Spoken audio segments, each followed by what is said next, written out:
Hello everybody, so we have spent a good amount of time on rhythm, which is an extremely important concept in music. However, what rhythm does not indicate is beautiful melodies like this one.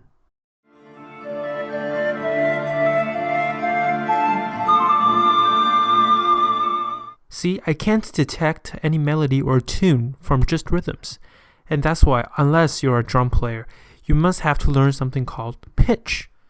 A pitch is basically the degree of highness or lowness of a sound or tone that is produced when there is a vibration.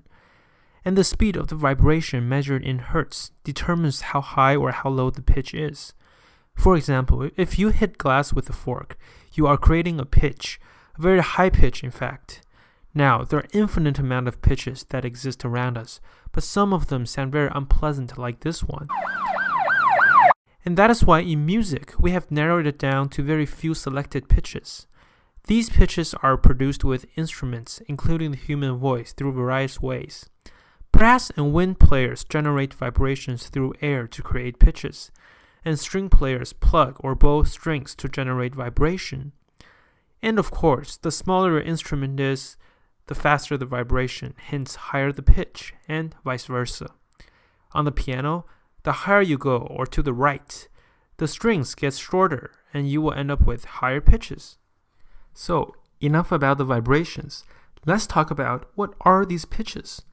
Well, if you were to ask a scientist, he or she will say these pitches are 440 Hz, 493.88 Hz. But of course, musicians say them in another way. Throughout history, we have actually came up with letter names for these pitches. And the letters are A, B, C, D, E, F, G. That's right, nothing fancy. There are other methods for teaching pitch, such as solfege or skill degrees, and if you want to know about them, please check out my videos on those topics. So back to our alphabets. These 7 letters are the foundation of music. Let's listen to how they sound. So this is an A. It can be played higher or lower. But as you can hear, the pitch stays the same. This is a B. And this is a B on a piano. And this is a B on a violin. So from here we have C, D, E, F, and G.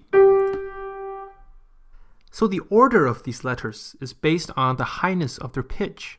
That is why if you sing from A to G in alphabetical order, you will gradually get higher and higher.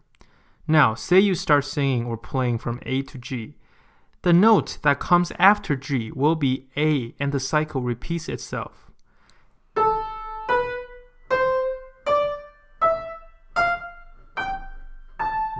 And the cycles continue until the pitch is way too high that it hurts our ears, or the pitch is too low for us to detect anything.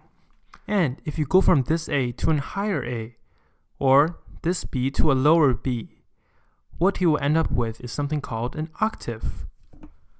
Although these 7 letters are the foundation pitches in music, they're not the only pitches. There are actually pitches that exist between them. However, I will be covering those in the video where I talk about accidentals, because it's just way too much information to throw at you at once.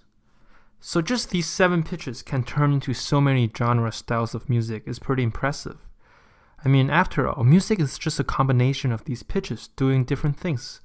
Yet, music has played a huge role in our lives. Of course, every instrument has their own way of playing each pitch, so you will need to learn the fingerings or the techniques in order to make music.